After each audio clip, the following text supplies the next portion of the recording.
வணக்கம். 37வது மந்திர வார்த்தை ஃபர்கிவ். மன்னியுங்கள். மன்னியுங்கள். பிறர் தெரியாமல் செய்யும் தவறுகளை தாராளமாக மன்னியுங்கள். இந்த உலகில் மன்னிப்பு என்பதே நம்மை சாதாரண நிலையில் இருந்து கடவுள் நிலைக்கு உயர்த்துகிறது. மன்னிக்க இயலா மனிதன் வாழ்க்கையில் நிம்மதியாய் இருப்பதில்லை.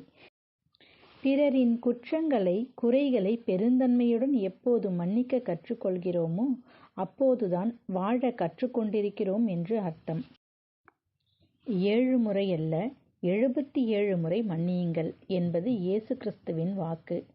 இன்னா செய்தாரை ஒறுத்தல் அவர் நாண நன்னயம் செய்துவிடல் என்று வள்ளுவர் கூறியுள்ளார். மன்னிப்பதை விடுத்து பிறர் மேல் பழி உணர்ச்சியுடன் அலைந்தால் அது நமது உடல் நலத்திற்கும் மனநலத்திற்கும் கேடு. ஆக்கப்பூர்வமான ஒன்றையும் நம்மால் யோசிக்க முடியாது. பழி உணர்ச்சியின் பால் சிக்கி அதன் வழியில் நடப்பதனால் யாருக்கு நஷ்டம் என்று எண்ணி பாருங்கள். பழி உணர்ச்சி உங்களை மிருகமாக்குகிறது, மன்னிப்பே மனிதனாக்குகிறது. அதனால் மன்னிப்பை விரும்புங்கள். பிறரை மன்னிப்பதோடு நீங்கள் ஏதேனும் தவறு செய்தாலும் மன்னிப்பு கேட்க தயாராக இருங்கள். மன்னிப்பே நமது அடுத்த மந்திர சொல்.